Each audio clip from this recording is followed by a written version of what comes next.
إن الحمد لله نحمده ونستعينه ونستغفره ونؤمن به ونتوكل عليه ونعوذ بالله من شرور أنفسنا ومن سيئات أعمالنا من يهده الله فلا مضل له ومن يضلل فلا هادي له وأشهد أن لا إله إلا الله وحده لا شريك له وأشهد أن محمدا عبده ورسوله أرسله بالحق بشيرا ونذيرا بين يدي الساعة من يطع الله ورسوله فقد رشد ومن يعصيهما فإنه لا يضر إلا نفسه ولا يضر الله شيئا أما بعد فإن خير الحديث كتاب الله وخير الهدي هدي محمد صلى الله عليه وسلم وشر الأمور محدثاتها وكل محدثة بدعة وكل بدعة ضلالة وكل ضلالة في النار. فأعوذ بالله السميع العليم من الشيطان الرجيم. بسم الله الرحمن الرحيم. قاف والقرآن المجيد بل عجبوا أن جاءهم منذر منهم فقال الكافرون هذا شيء عجيب أإذا متنا وكنا ترابا ذلك رجع بعيد قد علمنا ما تنقص الأرض منهم وعندنا كتاب حفيظ بل كذبوا بالحق لما جاءهم فهم في أمر مريج أفلم ينظروا إلى السماء فوقهم كيف بنيناها وزيناها وما لها من فروج والأرض مددناها وألقينا فيها رواسي وأنبتنا فيها من كل زوج بهيج تبصرة وذكرى لكل عبد منيب. وقال جل وعلا من عمل صالحا من ذكر أو أنثى وهو مؤمن فلنحيينه حياة طيبة ولنجزينهم أجرهم بأحسن ما كانوا يعملون. محترم بزرگوں، اسلامی بھائیوں،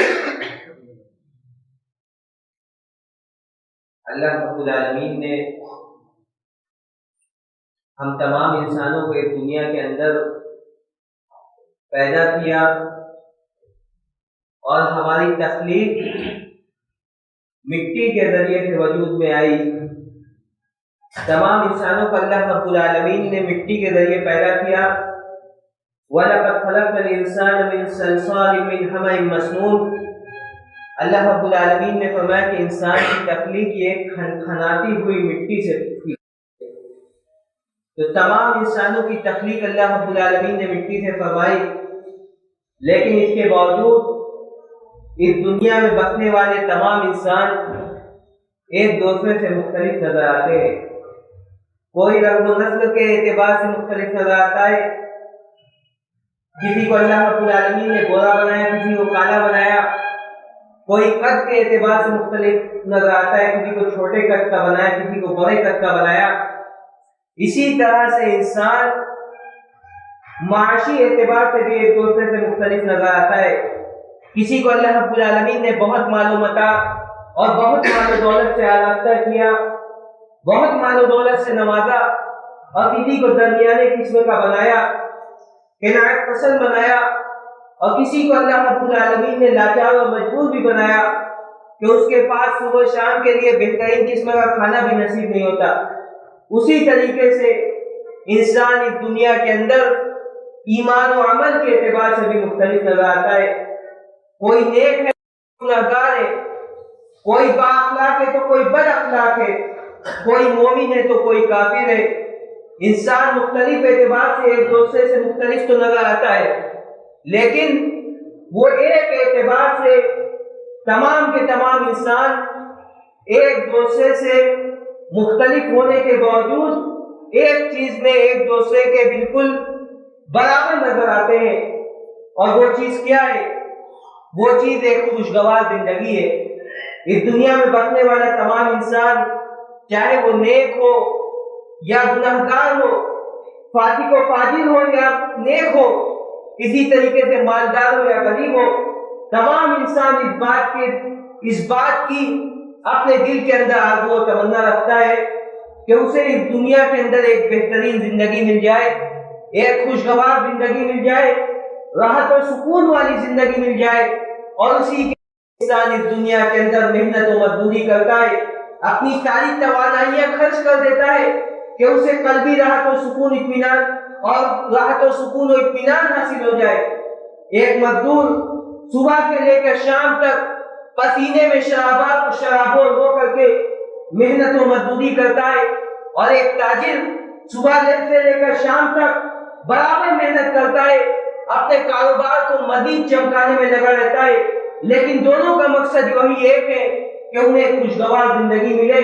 راحت و سکون کی زندگی ملے، اور اسی کے لیے وہ زیادہ سے زیادہ محنت کرتا ہے، زیادہ سے زیادہ اپنی توانائیوں کو خرچ کرتا ہے۔ یہ آج کے دور میں ہر انسان پریشان ہے، کسی کو کاروباری پریشانی ہے، کسی کو روزگار کی پریشانی ہے، کسی کو کاروباری مشکلات کا سامنا ہے، کسی پر قرضوں کا بوجھ ہے، کسی کو بیوی بچوں کے جدائی ہے، کسی کو احبا اقربا کی جدائی کا دکھ ہے، کسی کو بیوی بچوں کے نافرمانی کا صدمہ ہے۔ ہر انسان کے ساتھ اپنی اپنی مصیبتیں اور اپنی اپنی مشکلات ہیں، ہر انسان اس سے نجات پانے کی کوشش کرتا ہے، اور اسی کے لیے اپنے دل کے اندر آرزو اور تمنا رکھتا ہے کہ یہ ساری کی ساری مشکلات اس کے زندگی سے رخصت ہو جائے، اسے قلبی راحت و سکون اور اطمینان حاصل ہو جائے، اور اس کے لیے انسان اپنا سب کچھ خرچ کرنے کے لیے تیار رہتا ہے، اسی کے لیے محنت کرتا ہے۔ آج کے خطبہ جمعہ میں اسی پر گفتگو کرنا چاہوں گا کہ آخر وہ کون سے اصول و ضوابط ہیں جن کو اختیار کر کے انسان کو اس دنیا کے اندر بہترین زندگی مل سکتی ہے۔ سورہ نحل کی آیت کریمہ میں نے خطبہ مخدومہ کے بعد تلاوت فرمائی۔ اللہ رب العالمین نے فرمایا: من عمل صالحا من ذکر او انثى وهو مؤمن فلنحيينه حیاتا طیبہ وَلَنَجْزِيَنَّهُمْ أَجْرَهُمْ بِأَحْسَنِ مَا كَانُوا يَعْمَلُونَ۔ اللہ رب العالمین نے فرمایا کہ جو آدمی چاہے وہ عورت ہو یا مرد ہو، من عمل صالحا من ذکر او انثى، مرد و عورت میں سے کوئی بھی ہو، وَهُوَ مُؤْمِنٌ، اور اگر کوئی ایمان والا ہے، صرف ایمان ہی کافی نہیں ہے، ایمان اور عمل صالح یہ دونوں لازم و ملزوم ہے۔ ایمان کے ساتھ عمل صالح بھی ضروری ہے، اور عمل صالح کے ساتھ ایمان کا ہونا یہ بدرجہ عدم ضروری ہے۔ اللہ رب العالمین نے فرمایا کہ مرد و عورت میں سے جو آدمی ایمان والا ہے اور اس کے ساتھ ساتھ وہ عمل صالح کو بھی انجام دینے والا ہے، فَلَنُحْيِيَنَّهُ حَيَاةً طَيِّبَةً، تو ایسے انسان کو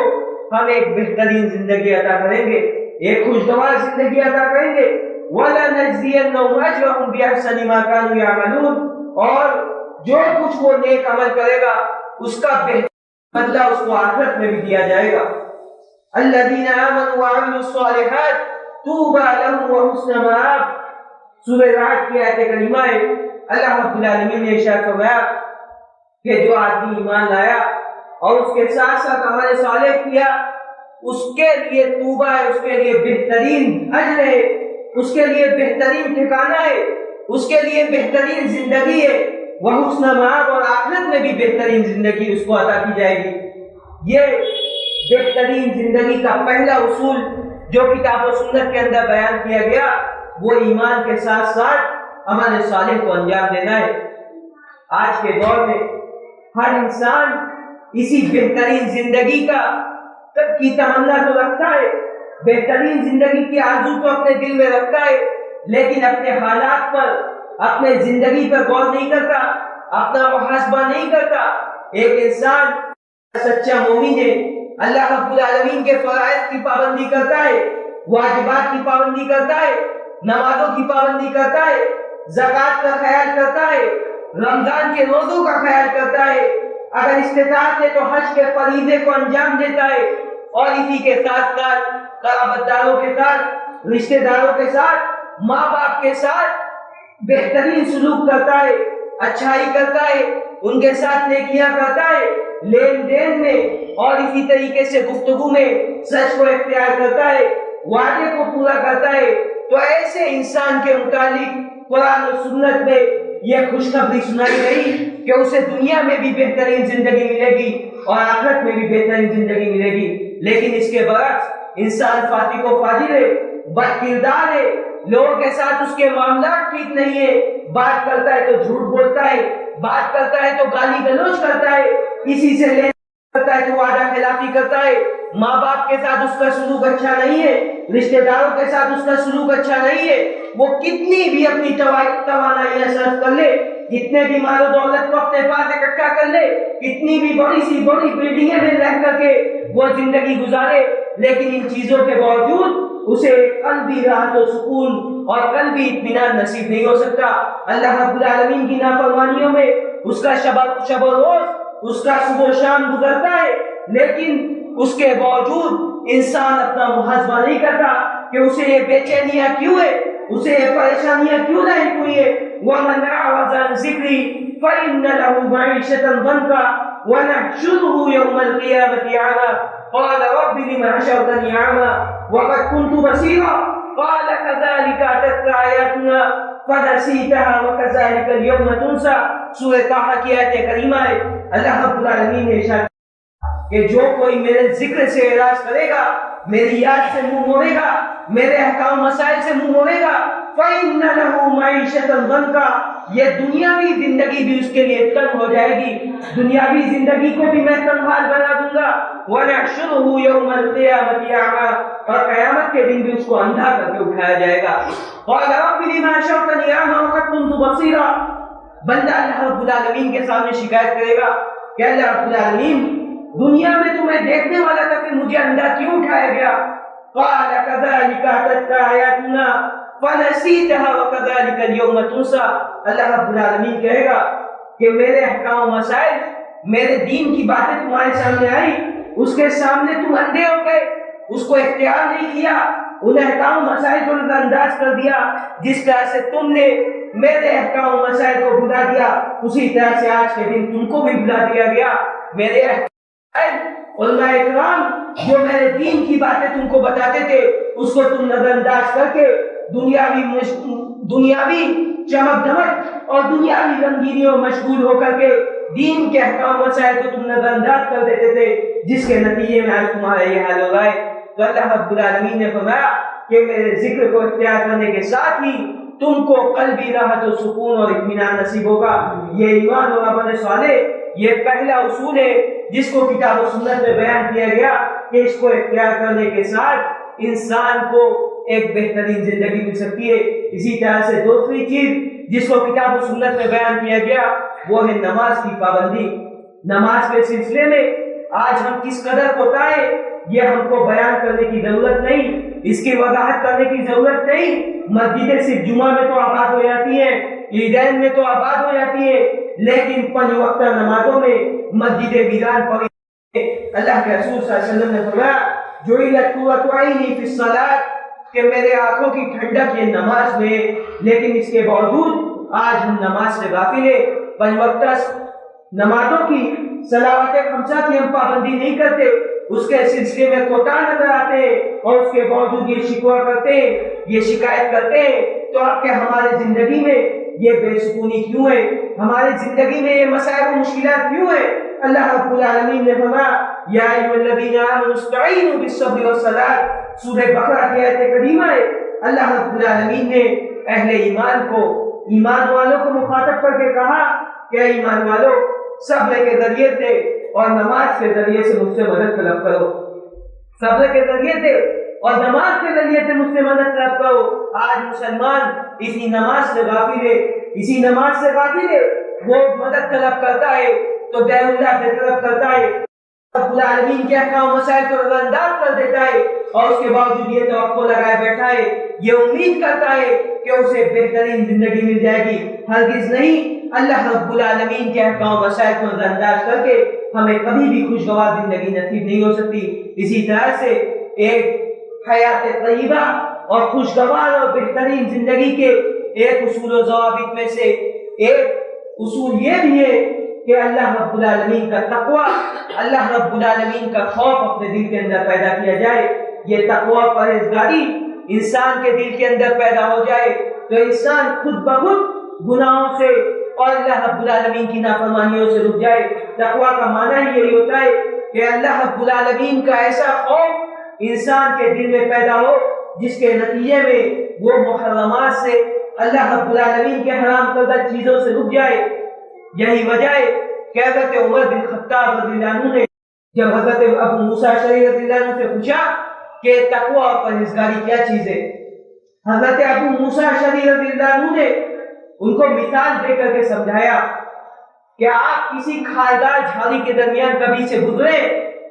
کبھی اس سے آپ کا گزر ہوا ہے؟ انہوں نے کہا کہ ہاں۔ کہا کہ اس میں آپ کا کیا تعامل ہوتا ہے، آپ کس طرح سے اس سے گزرتے ہیں؟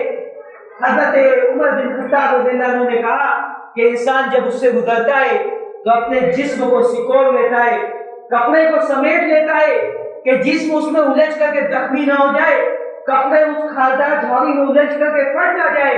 انہوں نے کہا حضرت ابو موسیٰ اشعری رضی اللہ عنہ نے کہ یہی تقوی اور پرہیزگاری ہے۔ اس دنیا کے اندر جتنے کھاردار فتنے ہیں، چاہے ترک صلاۃ کا فتنہ ہے، بدعت کا فتنہ ہے، دھوکہ دھڑی کا فتنہ ہے، وعدہ خلافی کا فتنہ ہے، شرکیات کا فتنہ ہے، یہ سارے کے سارے فتنوں سے انسان اپنے دامن کو بچا کر کے اس دنیا سے رخصت ہو جائے، یہی تقوی اور پرہیزگاری ہے۔ اور کسی شاعر نے کہا کہ خلی الذنوب صغیرہا و کبیرہا ذاک التقیٰ، کہ چھوٹے اور بڑے ہر قسم کے گناہوں کو چھوڑ دینا یہ تقوی اور پرہیزگاری ہے۔ حضرت علی رضی اللہ عنہ سے پوچھا گیا کہ تقوی کیا ہے؟ کہا کہ الخوف من الجلیل والعمل بالتنزیل والاستعداد لیوم الرحیل۔ کہا کہ تقوی یہ اللہ رب العالمین کے خوف کو کہا جاتا ہے، والعمل بالتنزیل، اور اسی طریقے سے جو اللہ رب العالمین نے احکام مسائل نازل کیے ہیں، جن چیزوں کو اختیار کرنے کا حکم دیا ہے اس کو اختیار کیا جائے، جن چیزوں سے منع کیا ہے اس سے رک جایا جائے۔ جو بھی احکام مسائل اللہ رب العالمین نے شریعت اسلامیہ کے نازل فرمائے اس پر عمل پیرا ہو کر کے زندگی گزاری جائے، یہ تقویٰ ہے۔ والقناعۃ من القلیل، بہت زیادہ مال و متاع میں نہ پا جائے، بہت زیادہ مال و دولت کو اکٹھا کرنے میں نہ لگا جائے، بلکہ جو کچھ اللہ رب العالمین نے دیا ہے اسی پر قناعت کر لیا جائے، یہ تقویٰ و پرہیزگاری ہے۔ والاستعداد لیوم الرحیل، اور جو آخرت کا دن ہے، حساب و کتاب کا دن ہے، اس زندگی میں اس زندگی کے لیے تیاری کی جائے، یہ تقویٰ و پرہیزگاری ہے۔ اور یہی ایک کامیاب اور ایک خوشحال زندگی کا اصول ہے کہ انسان کے دل میں اللہ رب العالمین کا تقویٰ، اس کا خوف پیدا ہو۔ وَمَن يَتَّقِ اللَّهَ يَجْعَل لَّهُ مَخْرَجًا وَيَرْزُقْهُ مِنْ حَيْثُ لَا يَحْتَسِبُ۔ اللہ رب العالمین کے خوف اگر ہمارے دل کے اندر پیدا ہو گیا، ہم نے اگر اللہ رب العالمین کا تقویٰ اختیار کیا تو ہر قسم کے مصائب و مشکلات سے اللہ رب العالمین ہمیں ہماری نکلنے کی سبیل پیدا کرے گا۔ وَيَرْزُقْهُ مِنْ حَيْثُ لَا يَحْتَسِبُ، اور ہم کو ایسی جگہ سے رزق دے گا انسان وہم و گمان بھی نہیں کر سکتا۔ وَلَوْ أَنَّ أَهْلَ الْقُرَىٰ آمَنُوا وَاتَّقَوْا لَفَتَحْنَا عَلَيْهِمْ بَرَكَاتٍ مِّنَ السَّمَاءِ وَالْأَرْضِ۔ اللہ رب العالمین نے فرمایا کہ اگر یہ بستی والے، یہ شہر کے لوگ اگر اللہ رب العالمین کا خوف اپنے دل کے اندر پیدا کر لے، اللہ رب العالمین کا تقویٰ اختیار کر لے، لَفَتَحْنَا عَلَيْهِمْ بَرَكَاتٍ مِّنَ السَّمَاءِ وَالْأَرْضِ، ہم ان پر آسمان و زمین کے خزانے کھول دیں گے، آسمان و زمین کے خزانے ان کے لیے کھول دیے جائیں گے، لیکن شرط یہ کہ انسان اللہ رب العالمین کا تقویٰ اپنے دل کے اندر پیدا کرے۔ آج کے دور میں ہم ان ساری چیزوں کو نظر انداز کرتے چلے آتے ہیں، نمازوں میں سستی اور غفلت، کاہلی اور کوتاہی، اللہ رب العالمین کے احکام کے خلاف ہماری بغاوت اتنی بڑھ چکی ہے۔ آج ہم یہود و نصارہ کے پیچھے بھاگتے، یہود و نصارہ کی تقلید میں ہم اس قدر غرق ہو چکے کہ اللہ رب العالمین کے احکام و مسائل کو اختیار کرنے کے لیے ہم اپنے دل و دماغ کو گوارا نہیں کر پا رہے،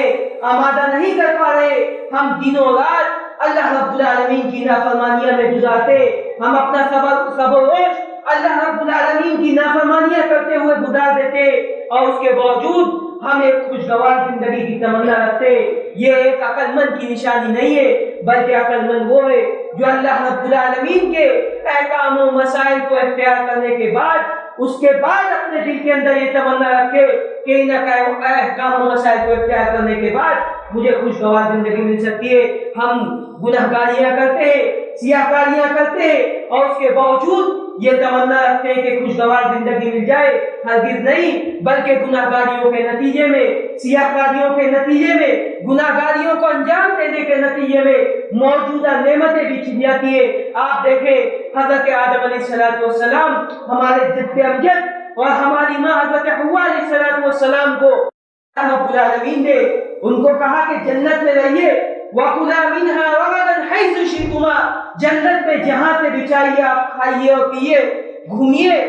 لیکن وَلَا تَقْرَبَا هَذِهِ الشَّجَرَةَ، اس درخت کے قریب مت جانا. ایک درخت سے اللہ رب العالمین نے ان کو قریب جانے سے روکا تھا کہ اس درخت کے پھل کو مت کھانا. فَتَكُونَ مِنَ الظَّالِمِينَ، اس درخت کو کھا لو گے تو ظالموں میں سے ہو جاؤ گے، گناہگاروں میں سے ہو جاؤ گے، نافرمانوں میں سے ہو جاؤ گے. فَأَذَلَّهُمَا الشَّيْطَانُ عَنْهَا فَأَخْرَجَهُمَا مِمَّا كَانَ فِيهِ، شیطان نے ان کو بہکا دیا، ان کو گمراہ کر دیا. کہا کہ وَقَالَ مَا نَهَاكُمَا رَبُّكُمَا عَنْ هَٰذِهِ الشَّجَرَةِ إِلَّا أَن تَكُونَا مَلَكَيْنِ أَوْ تَكُونَا مِنَ الْخَالِدِينَ. ان کے سامنے اعمال کو مبین کر دیا. شیطان نے ان سے کہا کہ اس درخت سے اللہ رب العالمین نے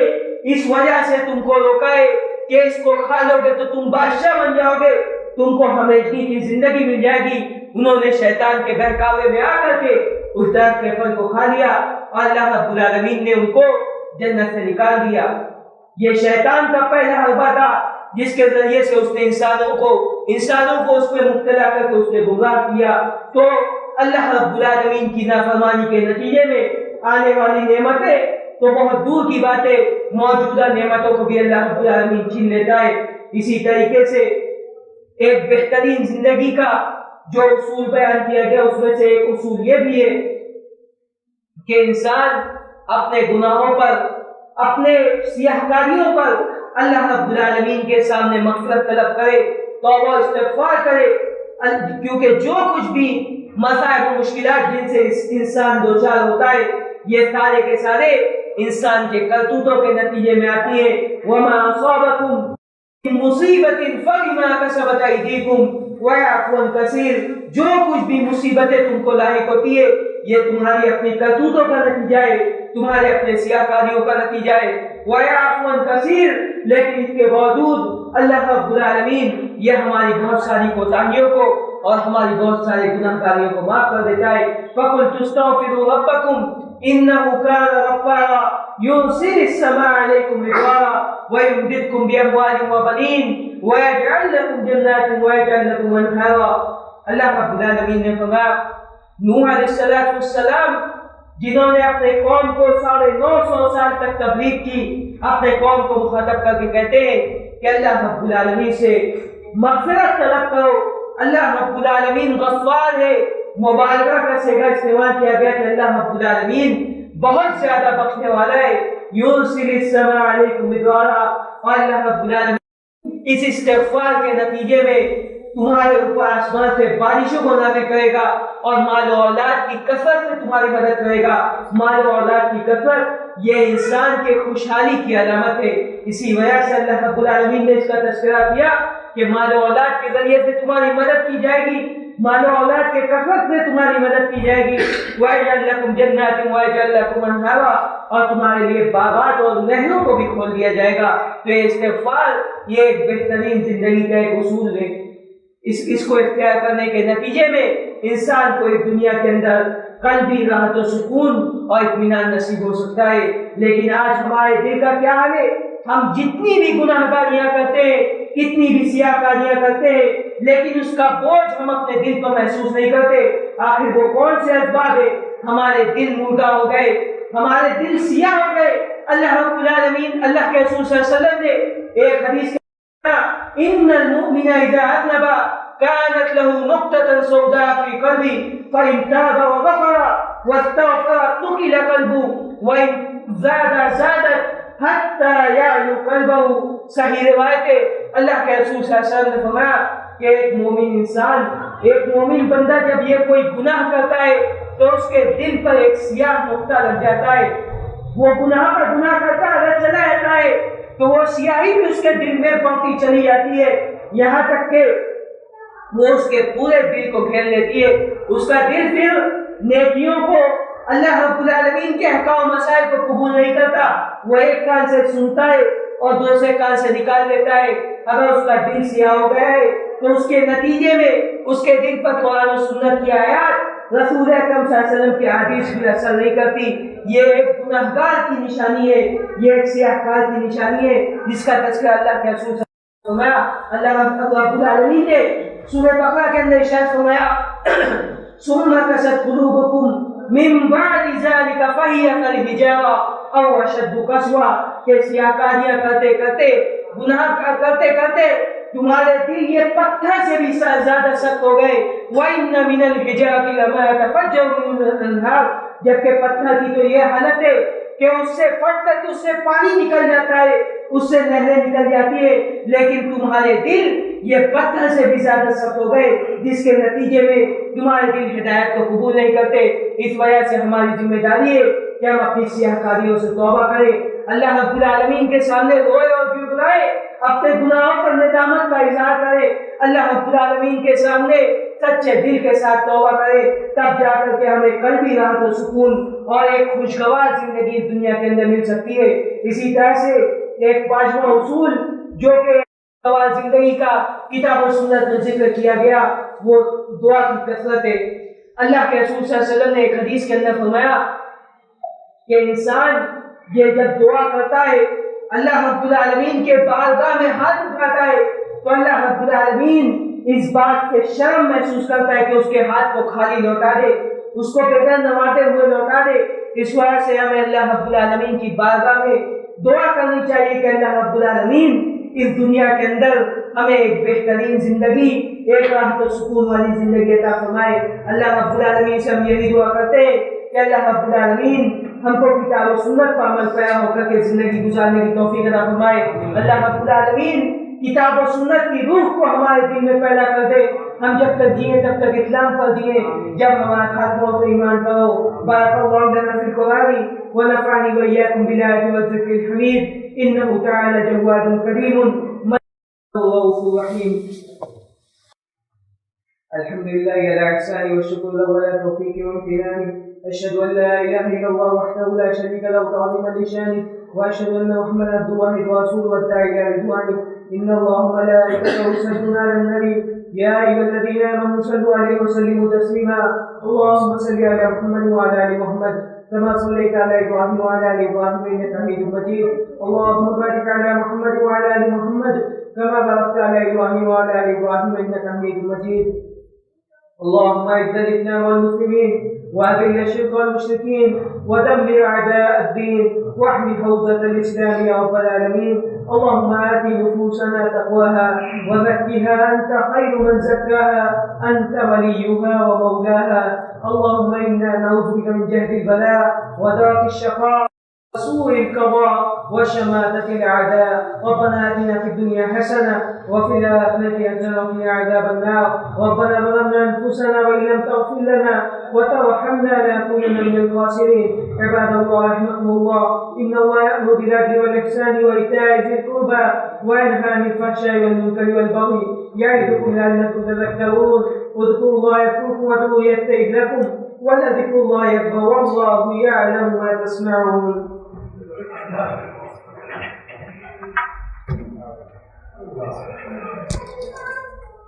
Thank you.